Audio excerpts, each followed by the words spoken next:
तर या ठिकाणं या केळीमध्ये एक 38 इंचापर्यंत बुंदे तयार झालेले आहेत. म्हणजे बुंद्यांची साईज 38 इंच इतकी मिळत आहे. आणि इतर जर बघितलं बाकीच्या गोष्टी अशा पद्धतीनं ही कॅनोपी डेव्हलपमेंट आहे. ही ग्रीनरी वगैरे आहे आणि बुंदे हे असे मिळालेले आहेत. बाकी कॅनोपी डेव्हलपमेंट असे आहे.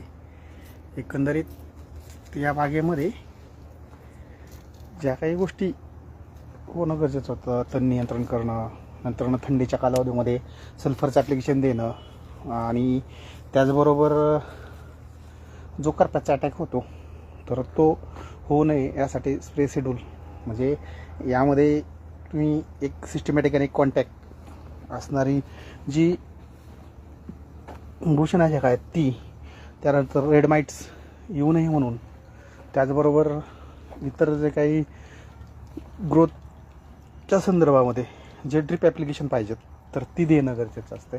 ती देणं या ठिकाणं सगळ्यात महत्त्वाचं काम आहे.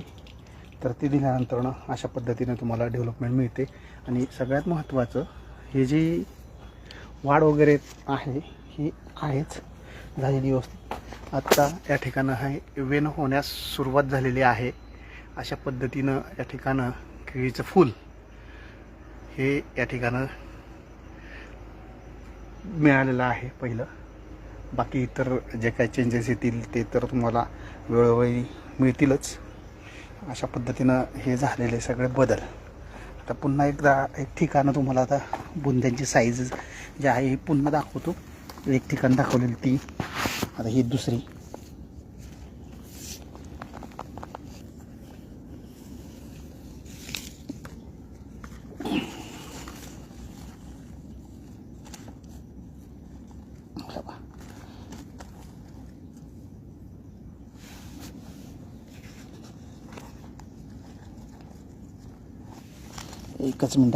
एक मिनटं इथं जे मिळणारी साईज आहे ही 36